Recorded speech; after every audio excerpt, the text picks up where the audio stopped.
Friends, job, ప్రేమ అంటూ 120 speed లో హ్యాపీగా వెళ్తున్న లైఫ్ లో నాకు వచ్చిన ఒక ఫోన్ కాల్ నా ఆలోచనలకి బ్రేక్ పడేలా చేసింది. నా లక్ష్యాన్ని మళ్ళీ నాకు గుర్తు చేసింది. నా జీవితాన్ని మార్చేసింది. మనకి తెలియకుండా రాకపోక జరగకూడదు. అన్ని డీటెయిల్స్ ఈ ఫైల్ ఉండాలి. హలో హలో ఎస్ఐ గారు, మీ ఊర్లో ఉన్న హెడ్ మాస్టర్ పెద్ద ఇంటర్నేషనల్ క్రిమినల్. ఎవరు నువ్వు? నేనెవరో మీకు అనవసరం. ఒక్కసారి హెడ్ మాస్టర్ని అరెస్ట్ చేసి చూడండి, మీకే తెలుస్తుంది. హలో హలో, ఎవరు సార్? ఏదో అనానిమస్ కాల్ అయ్యా. స్కూల్ హెడ్ మాస్టర్ క్రిమినల్ అంటున్నాడు, అరెస్ట్ చేయమంటున్నాడు. అంటే మన ఊరు ప్రెసిడెంట్ కి హెడ్ మాస్టర్ అంటే ఎప్పటి నుంచో పడదు సార్. నాకెందుకో ప్రెసిడెంట్ మీద doubt sir. I see. Bheem sir, ఆ ప్రెసిడెంట్ గారి మీద ఒక కన్నేసి ఉంచండి. ఆ కాల్ ఎవరు చేశారు కూడా ఎంక్వైరీ చేయండి. Okay sir. రాజారాం సార్, ఆ స్కూల్ మీద కూడా ఒక కన్నేసి ఉంచండి.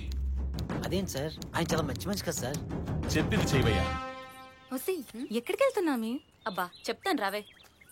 ఒసేయ్ ఆగు, చెప్తావా చెప్పవా? అది అభిని కలవడానికి పోలీస్ స్టేషన్కి వెళ్తున్నాం. సిగ్గుపడుతున్నావేంటే? నిజంగా ఆ రోజు లేట్ అయిందని అభి నిన్ను బైక్ ఎక్కించుకున్నాడా? కాదు. ఏంటి అంటే నీకు అభికి? చిన్నోర్మి, అభి చాలా మంచోడే. అసలు ఆ రోజు ఏం జరిగిందంటే, అందుకే అభికి థ్యాంక్స్ చెప్దామని వెళ్తున్నాను.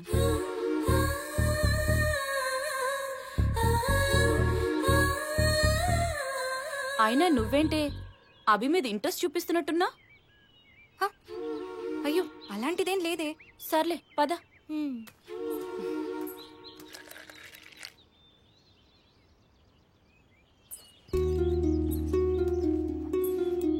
సార్,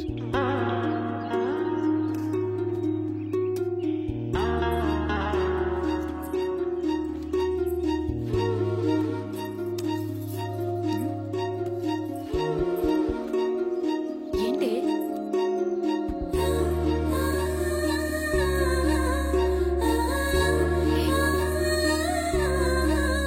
అదేంటి మొహం కూడా చూడకుండా వెళ్ళిపోతుంది? సిగ్గు సార్, సిగ్గు. సిగ్గైతే తలదించుకోవాలి కదా. మొహమాటమేమో సార్. మొహమాట అయితే చెప్పాలి కదయ్యా. ఎలా చెప్తారండి, ఎలా చెప్తారు? అందుకే కదా ఫ్రెండ్ వచ్చింది.